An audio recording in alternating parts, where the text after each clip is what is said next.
"Oh, I can't believe this," I muttered, staring at the locked door in disbelief. After a grueling day at work, I was greeted by the sight of my belongings, carelessly strewn in front of the house like discarded trash. The front door looked different new, perhaps, and no matter how hard I tried, it wouldn't open. It was as if the house itself was rejecting me, adding insult to injury after all the struggles I had to endure living with my in-laws. In that moment, something within me shifted. Enough was enough. I wouldn't set foot in that house again. With renewed determination, I gathered my things, packed them into the car, and decided to return to the one place that still felt like home, my parents' house. Months passed in quiet reflection, until one day, out of the blue, a message arrived from my estranged in-laws, reopening a chapter I thought had closed. "My name is Emily, and I'm 35 years old. My husband, Tom, is 5 years younger than me. I had always been career-driven, and marriage wasn't really on my radar. Tom worked under me at the office, and although I never really dated before, he pursued me relentlessly. He promised that I could continue my career without worry, even after marriage, and that he'd take care of all the household duties himself. It was his persistence and reassurance that made me consider marriage in the first place. I wasn't opposed to having children either, even though marriage had never been a priority. The idea of having kids crossed my mind now and then. As I neared 35, I realized that if I wanted to start a family, time wasn't exactly on my side. So, I married Tom. For the first few months, it was just the two of us. He supported my career as promised, handling most of the household chores with ease. But everything changed 6 months into our marriage when my father-in-law passed away suddenly. His death left my mother-in-law and Tom's younger sister, Catherine, struggling to cope. Catherine, who was 33 at the time, worked as a freelancer, but spent much of her energy on fan activities, which meant her income was inconsistent. I always thought she should look for something more stable. One day, Tom approached me with a suggestion. "Emily, my mom and Catherine are having a really hard time. I was thinking, maybe we could move in with them. You can keep working as usual, and with everyone under one roof, the household chores will be even lighter for you. What do you think?" I hesitated. "Tim, I don't mind continuing to work, but I'm not sure about taking on more household responsibilities. If we're helping your mom, shouldn't she be doing most of the housework?" "You're all right," he agreed. "I'll talk to them about it. Just think it over." "Okay." I didn't give him an answer right away. I needed to know exactly what I was signing up for before making such a big decision. After all, caregiving is no small task, and I wanted clear boundaries. Eventually, Tom assured me that his family would handle all the chores. I considered asking for this in writing, but in the end, I trusted them. They were family, after all. So, we moved into his family home.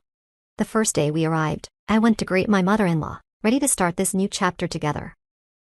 "I'm really looking forward to living together," I said, hoping to set the tone for a peaceful arrangement. "As Tom may have mentioned, I'll be continuing with my work, so I'm hoping you and Catherine can take care of the household chores." My mother-in-law barely glanced at me before she muttered, "Why would Tom marry someone like her? She works all the time, so I'll end up doing everything around here. Is that how a wife should behave? A real wife would manage both work and the house." Her words stung, and I stood there, speechless, as she walked away, leaving me to process the bitterness behind her remark. This isn't what I expected at all. Unease settled over me. While we unpacked, Catherine appeared at the doorway, delivering her own brand of cruelty. "So, I've got a sister-in-law who's not exactly adorable. Poor Tom," she sneered before disappearing. Not again. First my mother-in-law, and now Catherine. I couldn't understand why they want to leave with me if they despise me so much. It wasn't until later that I realized it wasn't about me, it was about my money. Shortly after we moved in, I noticed something troubling. Despite their earlier snide remarks, my mother-in-law and Catherine completely ignored me. They only cooked meals when Tom was home and never lifted a finger to help with cleaning or laundry, especially not for me. I tried confronting them about their broken promises, but each time I addressed my mother-in-law with respect, calling her ma'am. She'd give me a cold, dismissive look and walk away. Catherine wasn't quite as sharp, but she didn't offer any help either. In the end, I found myself doing all the laundry and cleaning after work, day after day. I wanted to talk to Tom about it, but I hesitated out of sympathy for him. Still, things got worse. Whenever they needed money for their hobbies or outings, they started dropping hints, never directly asking me, but leaving notes under my food, as if they couldn't be bothered to ask to my face. Just today, I found a note from my mother-in-law. "We're short on cash this month. Could you lend us $300? I thought about telling Tom, but he was already stretched thin financially, thanks to his constant social obligations and drinking habits. He often asked, "Can we cut down on expenses this month?" Back when Tom worked under me, I always made sure he didn't overspend, but now that he had a new job, he found it hard to say no to invitations. The costs piled up. I felt trapped. so I reluctantly handed over the money, treating it as a loan money I never expected to be repaid. This went on for 2 years. Tom became more comfortable relying on my income, while I grew used to supporting everyone. It became a routine I despised, but there was something else I did, which I'll explain later. One day, I came home to find my belongings scattered outside the house. Confused, I inspected them closely and realized they were mine. What is this? Anger boiled inside me. I marched up to the door and tried to unlock it, but the key no longer worked. They changed the locks. I can't believe this, I muttered furiously, surveying my belongings on the ground. I noticed a note tucked under them. It read, "Don't ever come back. We don't want to see you again. Be grateful we didn't throw your stuff out." My mind raced. My in-laws had clearly orchestrated this. As for Tom, his silence said it all. I grabbed my car keys, loaded as much of my stuff as I could into the car, and drove straight to my parents' house, feeling a strange sense of relief wash over me. At least I still had control over my work. When I arrived, my parents were shocked but welcoming. It had been so long since I'd been home, but sitting there, sipping the tea my mother made, I felt a sense of peace I hadn't known in years. My father broke the silence, asking gently, "Why did you bring all your things? Did you leave? Marriage takes patience, you know." His words weighed heavily on me. I had been patient to long years of patience with my mother-in-law, Catherine, and Tom, but over time, Tom had become more dependent on my income, and I felt more like an ATM partner. Finally, I confided everything to my parents. They listened, nodding in understanding. "Emily," my mother said softly, "you've endured enough. You don't have to go back there. You've done your part."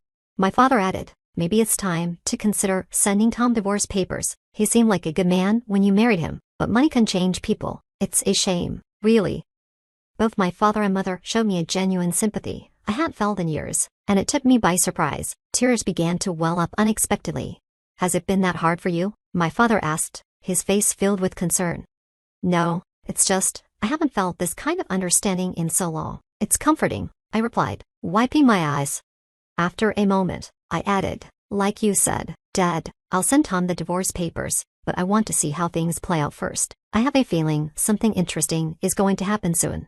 And indeed, I wasn't wrong. About 3 months later, that moment arrived. By then, I had moved out of my parents' house and into a new apartment of my own. I never imagined how freeing it would be to finally control my own earnings, to spend them however I pleased. I hired a housekeeper for the chores, allowing me to enjoy my days off without guilt. I took trips, bought things I long wanted. It felt like reclaiming my life. Every day reminded me of the value of my hard-earned money. I started questioning why I put up with those 2 miserable years. Looking back, it was clear I'd been manipulated, maybe even gaslighted, by my in-laws.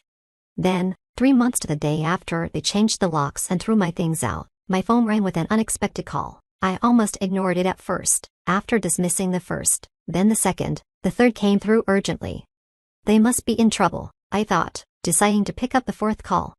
"Hello, Emily. Where are you?" "I went to your parents' house, but they wouldn't tell me. I even tried your workplace, but they wouldn't say anything either." It was my mother-in-law. After 2 years of ignoring me, here she was, her voice cautious, almost desperate. I didn't say anything, just waited, curious to hear what she'd say next. "Hello, Emily, are you there? Come back home already. We need you. We can't even afford to go out and enjoy ourselves anymore. I thought we could manage without your income, but clearly, I was wrong. Our phone and electricity are about to get cut off. We're at our limit. Please, come back immediately." I couldn't believe it. There was no apology for how they treated me, no acknowledgement of their wrongdoing, just demands. Did you really think I'd rush back just because they were uncomfortable? "Emily, say something. You're hearing this, right? Don't you care that we're in such a bad situation?" Her frustration was palpable, but without even a hint of remorse, I simply hung up. She had no clue. The very next day, my phone buzzed again. "Hello, Emily, what did you ignore Mom yesterday? We're in trouble, and you didn't even try to help. Mom said she wasn't sure if you were even listening. Ignoring someone like that is really immature, don't you think?" It was Catherine this time, and hearing her self-righteous tone irritated me. She, of all people, had the nerve to lecture me on ignoring calls. After they'd ignored me for 2 years, I was the one in the wrong. I stayed silent, letting her words wash over me without response, without an apology. There was nothing to say. "Look, we're facing serious financial issues. The phone and electricity are going to be cut off soon, and we can't survive this heat without AC. We might even get heat stroke. Do you want that on your conscience? If our phone gets cut off, how will we reach you? You need to come back and help us pay the bills." Her selfishness was astounding, making it all too easy for me to ignore her again. Hey, are you even listening? You haven't said a word. Oh, come on. You're not still upset about what happened 3 months ago, are you? It was obviously just a joke. You're overreacting. As an adult, you should know the difference between a joke and something serious. Stop being stubborn and just come back home. I couldn't believe the audacity. They tossed my belongings out like garbage and changed the locks to make sure I couldn't get back in. That's not a joke, it's a crystal clear message. Even if Catherine tried to brush it off now, claiming it was all some kind of prank, it was too late for that. Without an apology in sight, I decided to hang up. Continuing the conversation was pointless. The next day, I finally got a call from Tom. Hello, Emily. I'm sorry. My mother, my sister, and you realize we've done terrible things. Please come back. The house is falling apart. We're out of money. Everyone's tense, and it's just been a mess. We sincerely apologize, and we really want you to come home. At least Tom attempted an apology, but it was far too late. Where had he been for the past 3 months? If he'd reached it in the first few days, I might have considered returning, but after 3 months of silence, I had moved on. I was thriving in my newfound independence, enjoying every moment of my freedom. There was no reason for me to go back. I appreciate your apology, Tom, but I have no intention of coming back. You disappeared for 3 months. How could you do that as my husband? And to top it off, I know you've been cheating. The detective agency confirmed it. So, thanks for treating me like an ATM for 2 years. I'll be sending the divorce papers, and I expect you to handle it properly. I could almost hear him freeze on the other end. Maybe Tom thought he could get away with it, but he was wrong. Still, he had the nerve to say, I want you to come back. Well, I replied with a cold edge. If you reimburse me for all the living expenses I covered for your family over the past 2 years, and paid back the money I lent you, maybe I'll consider it. Let's see, that's around $20,000. Can you manage that? I knew he couldn't, but I said it anyway. His silence said it all, and soon enough, he hung up. Perhaps he finally realized I was serious. What happened next? I sent over the divorce papers and a bill for compensation for the distress he caused me. To my surprise, Tom quickly signed the papers. All that's left is for me to file them at the city office to make the divorce official. As for the compensation, he transferred the money right away. I had included a note threatening to expose his affair to his company if it didn't pay promptly. Out of fear, he must have scrambled to get a loan to cover them out. From what I've heard, their family home is now up for sale. It seems they're struggling financially and are desperate for cash, but selling their home like that, now they'll have to rent somewhere. And with the cost of rent and utilities, I'm sure it won't be easy for them. It's clear they didn't think through the long-term consequences of their decision, but whatever happens to that family is no longer my concern. As for me, I'm fully enjoying my single life. I've had my fill of marriage. From here on out, I plan to work hard, focus on myself, and relish my independence. Life's too short to be tied down by people who don't value you.